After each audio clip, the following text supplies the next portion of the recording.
My sister's like, are we going to have to start making this in our kitchen again just for us? And then meanwhile, the emails are coming in and people are like, my son's a paraplegic. This is the only thing that works. My mother's a diabetic. This is the only thing that works. Where is the product? And we looked at each other and we said, we have to buy this back. I don't even know what that means. And I don't know how we'll do it because we're all unemployed. I'm pulling money out of various retirements and stocks to support the people who are there in this moment to just figure out what to do next. And back to that notion of, okay, I've got a challenge. What is the opportunity? How do I distill this into 3 actionable steps just so I can not be stuck, like unstuck myself, even though I don't have an answer?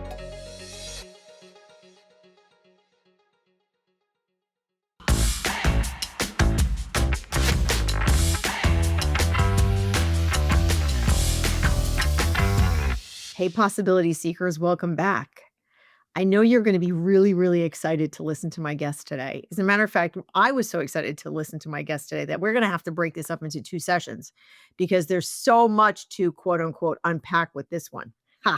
Jodi Scott, let me tell you a little bit about her. She's the co-founder and CEO of Green Goo, a purpose-driven natural products company known for its plant-based salves, body care, and wellness innovations made by hand with heart. A lifelong advocate for holistic health, Jodi blends science, soul, and storytelling to grow brands that heal people and the planet. Under her leadership, Green Goo has evolved from a family kitchen project into a nationally recognized name carried in thousands of stores across the U.S. I will tell you about my experience with it as well in just a minute. She describes herself as a recovering futurist, someone who spent years chasing what's next before learning the power of just being present. Today, Jodi focuses on leading and living from that space of awareness, gratitude, and authenticity. Beyond the business, she's a passionate voice for mindful leadership, self-care, and conscious growth, reminding others, especially women in leadership, you know who you are, that success and well-being can and must coexist. Her mission is simple but powerful: to help people feel better, do better, and live more connected to the present. Welcome, Jodi. Thank you for having me. Excited to be here with you. It's so much fun, so much fun. I think it took me about 3 seconds to fall completely in love with you and your mission and your company and your products, and I am the look, vitamin C serum, it's all there. You look radiant. But you know what? It's the, and the salve. Oh, this is great. So for those of you who believe in plant-based materials and plant-based products and like doing good while you're doing well and doing well while you're doing good, Jodi is a poster child for that. So I go to the gym and of course I'm like that person that has to straighten everything out, because everything's out of whack. You got the weight rack is all out of order and it's a mess. And so I take it upon myself to re-rack the weights. Okay. And in the process, I bang up my finger so bad that there's like a chunk of skin is coming off this finger. And I get home and it's like, and I start using the salve. And within a week, it was a beautiful thing. Green Goo to the rescue. Green Goo to the rescue. There we go. All right. So I told you when we met that you are in many ways the Renaissance woman in so many ways. So I'd like you to kind of tell us the journey of what happened. You have 4 brands. I'm going to make sure that everybody understands that we're dealing with some really cool. Okay, Monique, when you are doing this, you have to have them at the ready, not like buried somewhere. But the 4 brands I want people to know: fambotanicals.com, FAMBO Tanicals, Ova Moon, Southern Butter, and Green Goo. Can you kind of unpack the whole, portfolio for our audience and tell us how they all fit together? Absolutely. So this is a beautiful portfolio of every stage and phase of your life and your wellness journey. So Green Goo is plant-based first aid. My sister and I started this with my mom. So all of these brands are a part of our mother, daughter, sister portfolio, but very specifically Green Goo. My sister's an herbalist and a midwife, and I was pre-med, got my master's in health psychology. And we started making these topical therapeutics. And the reason being is we were living a very healthy life. We had organic foods, natural personal care products, but when you opened up our first aid cabinet, forget it. It was all of the one-time use chemical products, no sustainability, all the exceptions. And, we just made the assumption that these were the only products that could get the job done. So we started making these topical therapeutics, selling them at the farmer's market, and very quickly we had the longest line. And all of these customers are coming up to us and telling us, my son who had eczema will now finally go to school. And, he's not embarrassed with all of his flare-ups. And for the first time, something over the counter is getting it done. Or someone who suffered from chronic, physical pain because of various injuries and surgeries. And now they're out doing their outdoor activities that they absolutely love.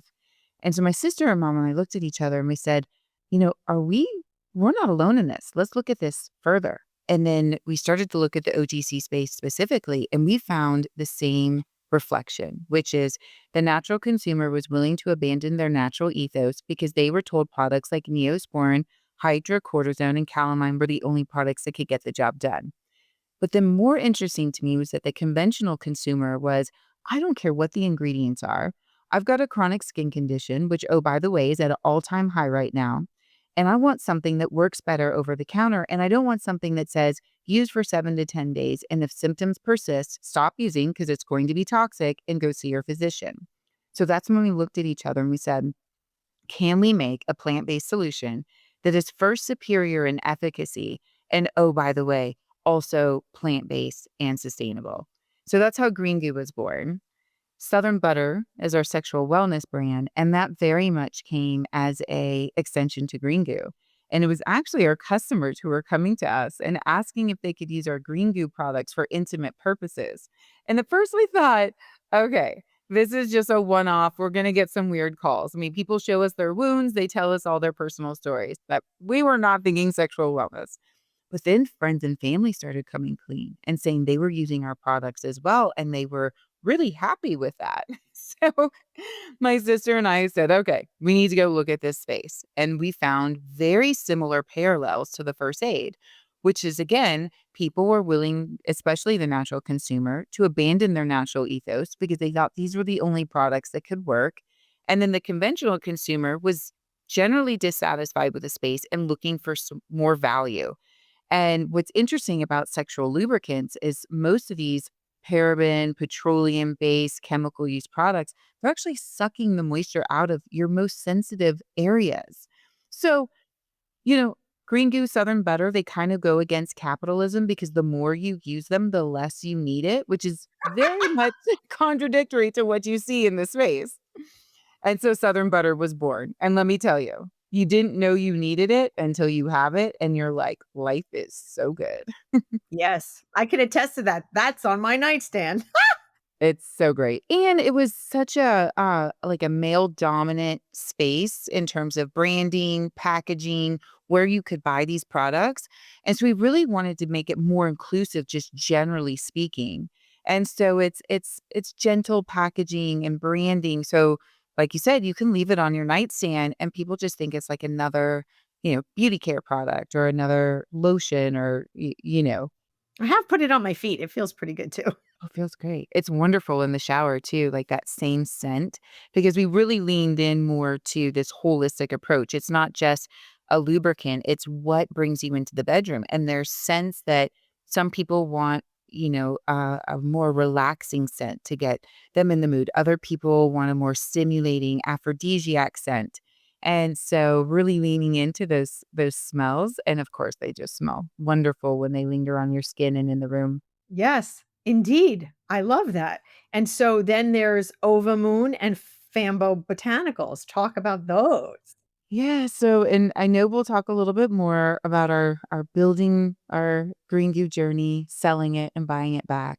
But Fan Botanicals and Ova Moon are really born from the selling the company and buying it back time frame. So when we sold our company and we weren't sure we were going to be able to buy it back, we looked at each other and said, well, what can we be doing to still serve our customers and something that is still in is something that they will align with and is important, and we can add value and put our stamp of approval behind it, but then also complement their everyday wellness journey.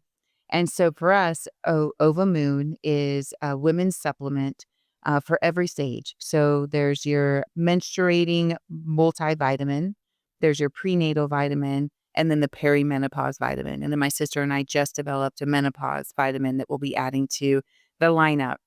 And they're beautiful. I mean, one of them, the perimenopause, has over 40 plant properties and and vitamins in it. I mean, it's just absolutely lovely. And of course, what's really special too is that skincare relationship along with having these nutraceuticals to complement. Because when we're going through these various hormonal changes, our skin changes.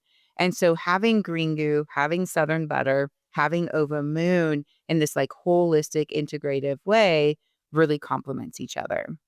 And then FAM Botanicals is this wonderful human who developed the vitamin C serum, and it's luxury beauty. And so Green Goo is very much first aid and economical. Like when you look at the OTC space, we wanted to make sure that natural was equitable and that you weren't going to have to, make this major jump in order to have plant-based first aid. But FAM Botanicals is very much luxe beauty. The ingredients in there are potent and very, very premier. I mean, they are really, really expensive, nice ingredients. And so when we saw this brand and we loved the founder, we thought, okay, let's bring this into our portfolio and we can bring more of our plant-based innovation and complement that one vitamin C serum into a whole collection of high-end beauty care. And so Fan Botanicals was born. Wow. Is there a reason or background story of the genesis for the naming of all these brands? FAM Botanicals. So Sam, who created the product, very much understood. He became an herbologist, which was great because we could really get into these beautiful plant properties.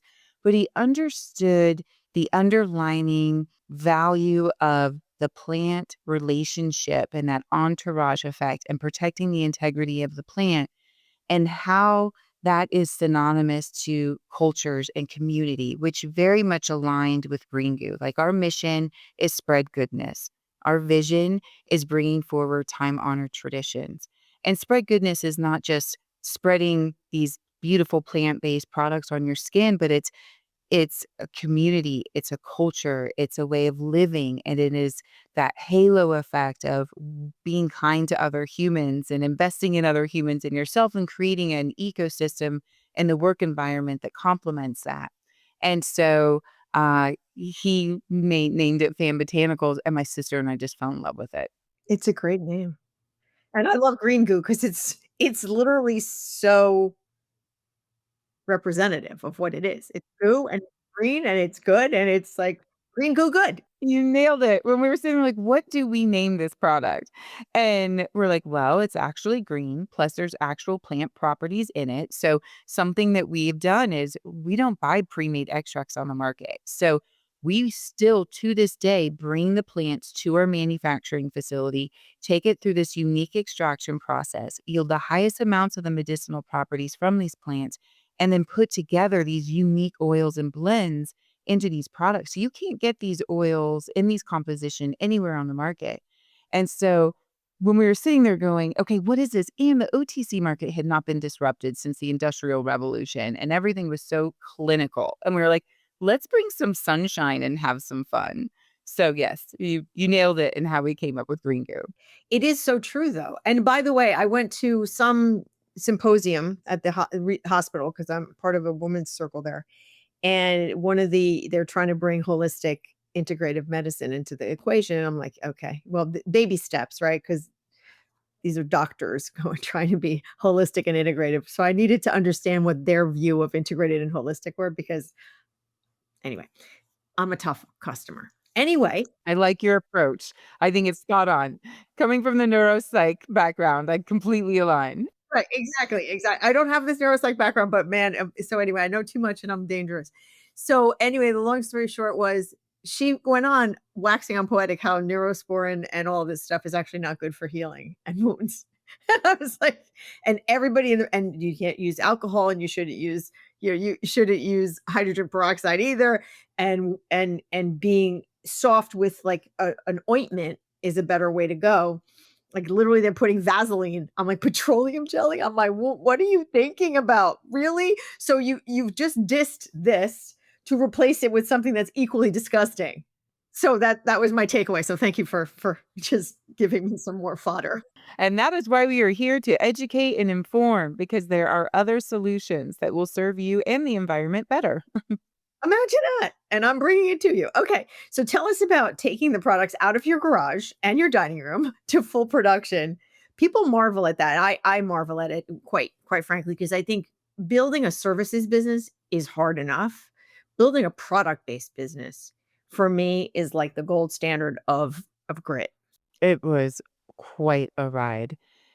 As we talked earlier about here we are selling this at the farmer's market, we're making it in our kitchen and growing the herbs in our backyard. And the production became so like there was so much production happening.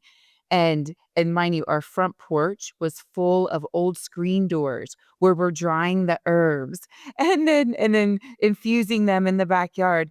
But it got to a point where we couldn't even cook in our kitchen for dinner because production was just constantly going. So we took all of our camping equipment and put it on the back porch and we're cooking our food outside. Okay, it's time to find a manufacturing facility, which was tough because our process is so unique and we knew we could not compromise the process because that is why the products work and that is why the customers are coming back and we want to make sure we continue to serve them.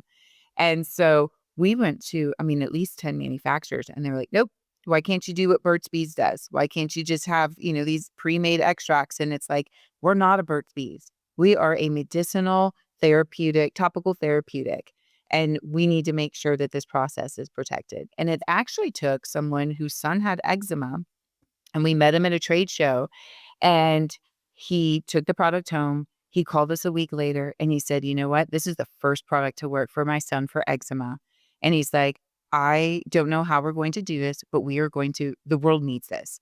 So we were able to build a dedicated line, dedicated team, and a dedicated process to scale this and bring it to the world. And John Hopkins now uses and endorses our dry skin formula in their scleroderma and skin condition department for over a decade now. And it was that individual who really shifted, but was a customer of ours to help bring it to the world. And so that was a big shift because we looked at each other and we said, we're not going to be able to go to these retailers who are reaching out to us and still make this in our little tiny kitchen, you know? And we're gonna have to cook inside at some point. So, that allowed us to finally accept some of these requests from retailers, and it was so funny because here we got an opportunity to go to AFIS, the Army Air Force Exchange, and we grew up in the military, so we were really passionate about bringing innovation to the military because oftentimes they were the last ones. And we had a number of military personnel who were taking our first aid it's because it's really a portable first aid kit out with them in their deployments because it's the one thing they can, like, stuff in their fatigues, and they can use it for sunburns and chafing and blisters and so on, and so we're like, "We gotta get this product to them." So I looked at my mom and sister, I'm like, "Okay, we're going to Dallas, let's get the plan going," and my sister's like, "I'm the herbalist, I'm not going," and my mom goes, I'm the graphic designer. I'm not going. And I looked at them and like, did I just draw the short straw? I was like, I'm learning and on the fly with you guys too. Come on. And they're like, nope, we're not going. So I marched into this retailer, the second largest retailer in the world, which I did not know. And thank goodness I did not know. And APHIS and had no idea what it meant. And of course I go into this meeting and she's like, I need to we need to do an end cap and I need a PDP and do you have your UPCs and are you EDI set up? And I'm going, I have no idea what you're talking about, but we'll figure it out. Yes, we'll be there. Whatever I just agreed to. Um, so the learning curve was high. And I think, that's probably the thing that I find as the big surprise in going into business is that you develop this idea, this innovation, and you you are constantly learning on the fly. And in the early days, you're very much a doer, and then suddenly you're a leader, and your team is looking to you for trust, credibility, guidance. Um, and you're thinking, I'm still figuring this out on my own too. And yet I need to create a container that they can feel that trust, they can feel that support.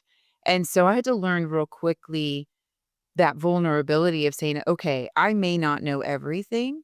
Well, I don't know everything. And knowing everything isn't the answer, but I'm going to create a space where we can experiment together and we can fall and we can learn. And I think that was a real critical shift for me in learning on the fly. And I think that also segued into the value of creating that culture and that community, because work is in every quadrant of building a business, but the heartbeat is really the people. And so and I wouldn't have thought that in the early days when I was just, building the widget, creating the salve, and going to market as you sort of evolve as a leader. That actually is a great segue because my next question was going to be what surprised you the most about being an entrepreneur and being a leader with products, you have all these things, products, manufacturing, operations, marketing, sales, e-commerce, legal, finance, all of it. So what was the either the most scary, the most surprising, or both? Every day was a new learning opportunity and just learning on the fly. And another one was, okay, here we have these products and we are very focused on the OTC space. How can we lean in more with our use case language? And at the time, the FDA had just started investing in homeopathic and plant properties. And so it was getting counsel, bringing them in and saying, okay, how do we register these products with the FDA so that we can reference these herbs as active ingredients. And it was very interesting. Of course, my sister being the herbalist was like, well, why can't we say calendula is antifungal, anti-yeast, antimicrobial, and moisturizing? Well, the FDA only calls it an antiseptic. So we have to call it what the FDA does. Why isn't marshmallow root an active ingredient? Well, they haven't gone that far in the research. So we'll have to put that as an inactive ingredient. But what's really great is our transparency. And oftentimes products you see in the OTC market, you don't even get to see the inactive ingredients. There's a lot of ingredients there that you don't even know are in there. And so it's just this constant evolution of this ecosystem, whether it is, I'll never forget, I had a mentor who gives me he's like, it's time for you, Jodi, to start forecasting. I'm like, well, what do you mean by that? And he gives me this like monster of a spreadsheet with, I don't know, like 20 tabs on it.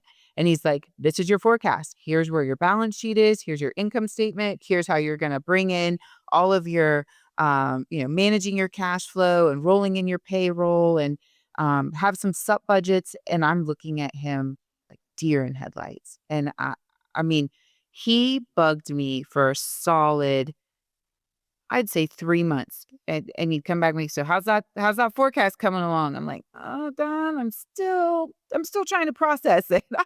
I honestly don't know where to start.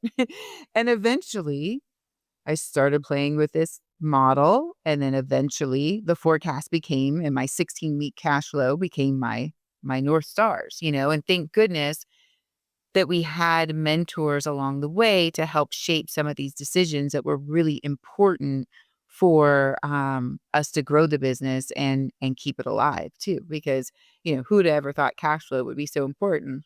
So what was the most for you, what's the most challenging part of the business? Is it ops? Is it marketing? Is it sales, finance, legal? What Outside of my zone of genius, there you go. how would you describe your zone of genius? I want to hear this. Because you have a lot of zones as far as I'm concerned. And I'm trying to lean more into and really embracing those versus trying to wear so many hats, right? Um, my zone of genius is I grew up in the military. My dad is a retired general. My grandfather's a retired general. It goes all the way back to like pre-Civil War. We have a statue in DC. I mean, it is a military family, and So I was raised by generals and raised with leadership at the core of the dinner table discussions, economics, logistics, and constantly my dad was one of the most deployed generals in history. And he went to West Point, but then went over into the Air Force. And so he had this like incredible journey of this integration of different facets of the military. So he was able to serve them in so many more ways, right, than just in the air. I have to look him up. What's your dad's name? Winfield Scott. Oh, for Christ's sake. Yeah. Okay. Oh, okay, Yeah. that general. Yes. And so I grew up around that. And in history books, and my dad's a ferocious reader. So our favorite thing to do was to go in his bathroom and find out what he was reading next. And still curious. Like The Art of War I read when I was probably like 8 years old. And so, from a zone of genius standpoint, I was able to take those learnings, and I think part of my own DNA is I love building teams, and I love empowering teams to be the best version of themselves and untap that potential to have this like incredible system that works. And I can look at opportunities or look at challenges as opportunities and distill them down into very actionable steps to create a system. So I'm just kind of like constantly systemizing. Now I'll tell you, I'm more of an innovator perspective. So thank goodness my husband, who is also the COO, is very logistically operational minded. So when you say what isn't, if I were to compare, like he's the guy who's got the Google spreadsheet, like for my daughter's volleyball. It's hilarious. All the parents love this. We go in a volleyball tournament.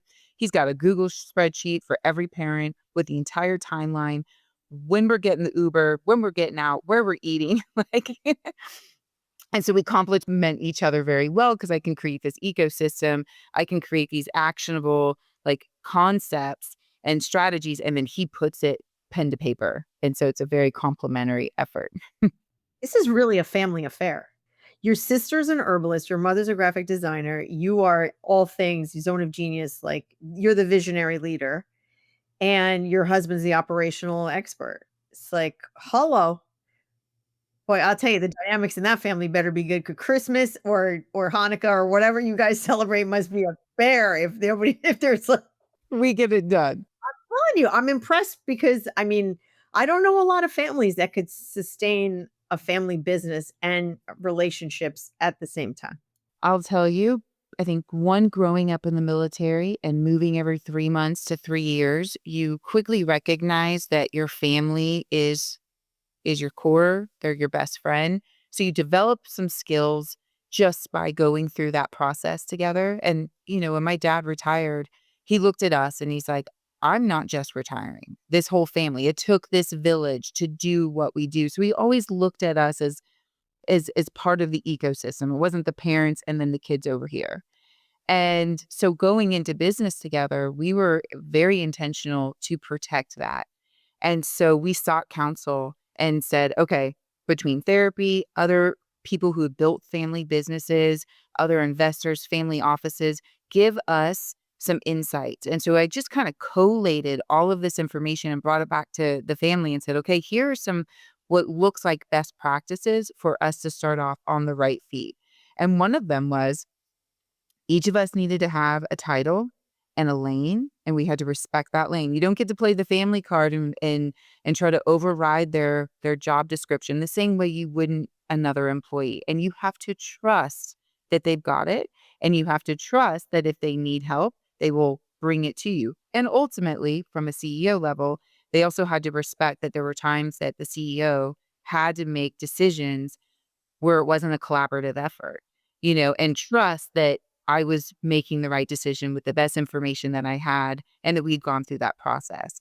And so by creating that just kind of out of the gate, and then our employees seeing that there was no special privileges for one family member to the next, and that we very much respected each of those roles and we treated them with the same accountability. But then what was neat is because there was sort of this undercurrent of this love and this foundation that we had as a family, that it also kind of became the undercurrent with our employees. And so it felt like family without all the toxicity. Um, just by really and then having check-ins, like I call them my FOPs, my family operating process. Just like give your SOPs, like we make sure we're checking in with each other and we have opportunities to clear the air. We also really encourage having outside support that was exclusive to those individuals. So my sister, has a mom's group. I'm in YPO or conscious capitalism, where we had these containers where we could just really be raw so that, we're not bringing that back into the work environment because I couldn't tell my family everything as much as I want to. You wouldn't do that at the top. You can't. Yeah, like the Vistages or the YPOs or the things that you can get peer-to-peer perspective without it being part of your core team because they can't be objective, and you can't be objective, and you can't be really, really super vulnerable as a leader going to the people that might be the problem that you're having in your own head. And they can't take that on because, of course, they're gonna wanna try to problem solve for you, and and they can't. And so, it was very interesting, and I was grateful to put that foundation and fast forward when we did sell the company and go through such a crisis.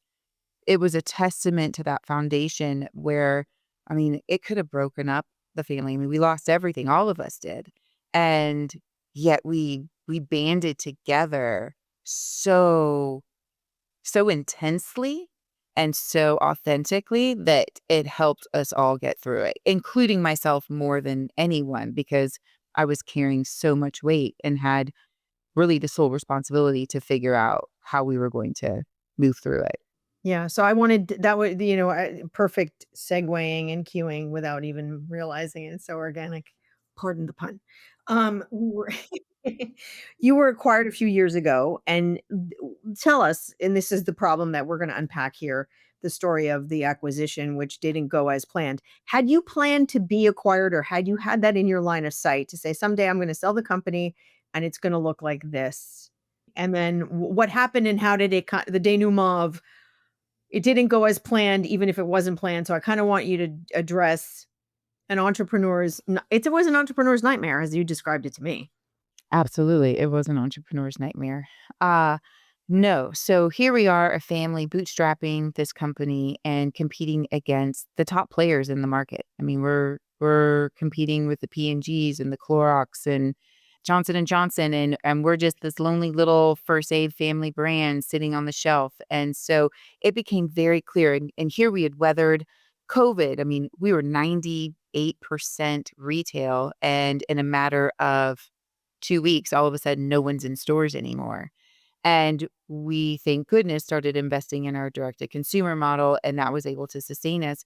And we were very proud of the fact that we did not have to let go a single employee in one of the most difficult times of a business and found ways to pivot. And thank goodness we had things like sanitizer in our portfolio that helped um, carry us through. And bless everyone, they had dry hands from washing them so much, and Green Goo to the rescue was a great solution. But it took time, for us to be able to be that solution in the marketplace. And so here we had weathered a very difficult time and knowing that we were not done with the challenges, especially competing with big players who could handle things like the pandemic to continue to stay in business.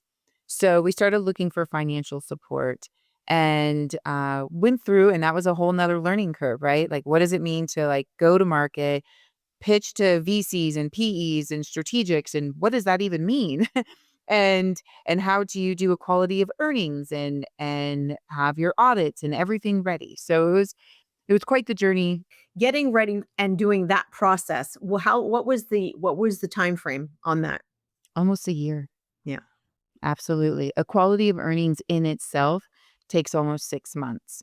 And that's really sort of we'll call it the audit for your numbers really mean what the numbers mean and giving them value so that someone coming in can look at it and say, okay, they've gone through this process, they've audited the numbers, and this is where we can take it. And I had never heard of that. And the investment, a quality of earnings is not cheap. I have an MBA and I don't remember studying quality of, yeah, I don't remember that. Yeah. And it's one of those where if you want to button up the package for putting it in front of the investors, it shows that you took that extra step. Because oftentimes they're going to come in and do their own quality of earnings, and now you've delayed it another 6 months. So if you can come with that full package, it really does make a difference. And so here we are. There's a number of different interests. I mean, there's quite a few that are in the OTC space, but they're chemical focused and they're looking for a plant-based bolt-on. And that just felt very disingenuous. Here we have the early adopters to the plant-based renaissance. Nobody I'll never forget going to the first pharmacy buyer and be like, "Oh, I've got a plant-based first aid," and you just about fell out of the seats. Like, what does that even mean? Now, today, plant-based is a term that we're using quite interchangeably. So we're really trying to find a group that fit the DNA. So we find this international group that was well-funded. They had an international presence. They did not have consumer packaged goods, but they wanted to be able to add to the portfolio and really create like a roll up what we are today at Spry Life and have a number of different wellness products. And we could leverage our distribution, our retail footprint, and manufacturing process to be able to really accelerate early stage brands. So the strategy was spot on. They were very focused on plant based and more innovative, natural solutions. And so on paper, it looked really good. And of course, being well funded, one of their founders was the one who was providing the funding. They looked like they could go with it. Now, one of the key learnings in here is you got to look past the balance sheet, right? Great, it checked all of the boxes. And maybe we would have never found this out. However, if I really spend time with it and I think about, well, I'm looking at a company that's outside of the country, perhaps I could have done more diligence outside of what would be traditional diligence. But hindsight's always 2020. Yeah. But if I could give any advice to someone, don't just look at the checklist. And if you can think of other ways for you to just vet your partner, because this is a marriage. Yeah, no kidding. So what would be give us a couple of thoughts off the top of your head on what additional screening or vetting looks like based on what you learned the hard way? I would look for references. So references on core people that are in the organization and have conversations with those people. I'd also do PR. Go in and dig into the PR and just kind of do a little bit of a background check and see if there's any tails in there that you didn't catch. And I think that I was so excited and happy about the fact that the DNA seemed to match and it checked, these certain boxes. And we seemed very aligned in terms of what the future strategy was.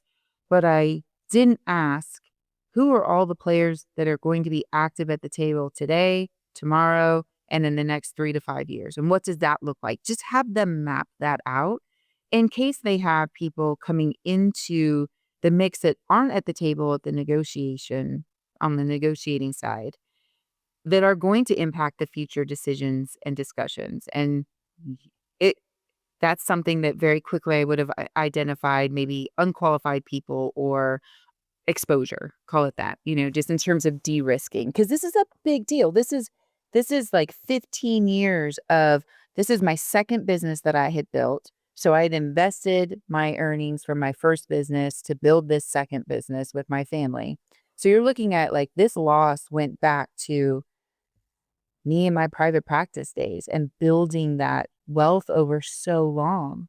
And so the short version of the story is, we did the transaction and soon thereafter, one of the founders who was also the financier was raided by the feds and had a number of financial exposures that ultimately tarnished the brand's perception and eventually impacted the funding and created legal exposure. And, for us, what that meant is I had less than 24 hours to terminate my entire team once things finally hit the fan, and including my mom and sister, including my husband's and my husband and my sister's husband, my best friends who had changed their careers to come and work for us. Employee number one, we had incredible retention rates. These people were in this. We had gone through COVID together. We never had to let anyone go. I mean, this was tears. And having to show up and demonstrate resilience when inside you are just like falling apart, and yet demonstrate also some level of hope, but reality, and also helping them move to their next chapter, because there is no, at this moment, there is no future for them. And so trying to find a new home for them and being a part of that process and not leaving them just high and dry when you're like, I don't even know how I'm going to pay the mortgage next month, you know?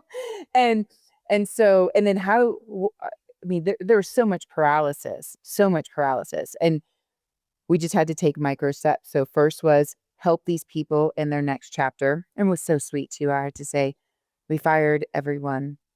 And the next day, the majority of them showed up to the standing morning meeting. And they just said, how can we help you? How can we support you? Even though they're not getting paid. They need to go find a new job. And I mean, I'm sitting there in tears of just despair and also just feeling the love. And I looked at them and I said, I don't know. I don't even know what to ask for right now.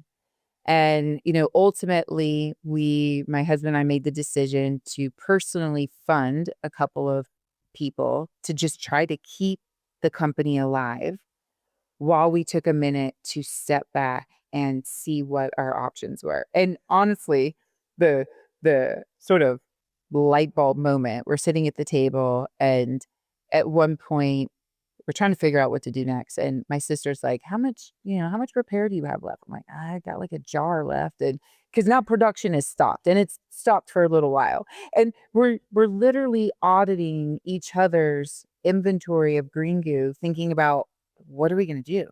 Because we're going to run out and we're going to be super bummed. And then my sister's like, are we going to have to start making this in our kitchen again just for us? And then meanwhile, the emails are coming in and people are like, my son's a paraplegic. This is the only thing that works. My mother's a diabetic. This is the only thing that works. Where is the product? And we looked at each other and we said, we have to buy this back. I don't even know what that means. And I don't know how we'll do it because we're all unemployed. I'm pulling money out of various retirements and stocks to support the people who are there in this moment to just figure out what to do next. And, back to that notion of, okay, I've got a challenge. What is the opportunity? How do I distill this into 3 actionable steps just so I can not be stuck, like unstuck myself, even though I don't have an answer? And it was, okay, I got to find a way to keep the business alive long enough. I need to find a way to be able to create an offer to purchase this back in some way, shape, or form. And I somehow have to take care of my mental and physical health to be able to navigate this, because now my sense of purpose is gone. Okay. I think this is the perfect time because we're going to continue this conversation, but it's a cliffhanger for those of you who are listening to this. So you have to log into part 2 of Jodi Scott to understand what it looks like to lose it all and gain it all back. Hey there. I just wanted to add that Jodi is kind enough to give us a promo code. Promo is Monique16. Monique16 will give you 16% off your first order at greengoo.com and her other websites. So please look at the show notes or go to the blog and start at greengoo.com and shop away. The salves are amazing. The vitamin C serum is to die for, and there's a bunch of other products you should check out. Remember, first aid does not have to be disgusting and toxic. It can also be from plants and good for you. This stuff feels great on your skin. All right, have fun. Again, I don't get anything from it. I just want you to know that there are good plant-based products out there that are good for you, make you look great, and also support a female entrepreneur. Thanks. Bye. Thank you so much for listening to Possibilities with Monique DeMeo, where we unpack life as a female mover and shaker. If you like the show, please consider liking it, or better still, subscribing to it and leaving us a rating. It truly does help. Also, you can pick up my book, The 7 Secrets to Creating a Life You Love, a practical guide for women in leadership, You can find the book, other episodes of this podcast, and how to stay in touch at MoniqueDeMaio.com. DEMAIO. I look forward to seeing you again soon. With gratitude, Monique.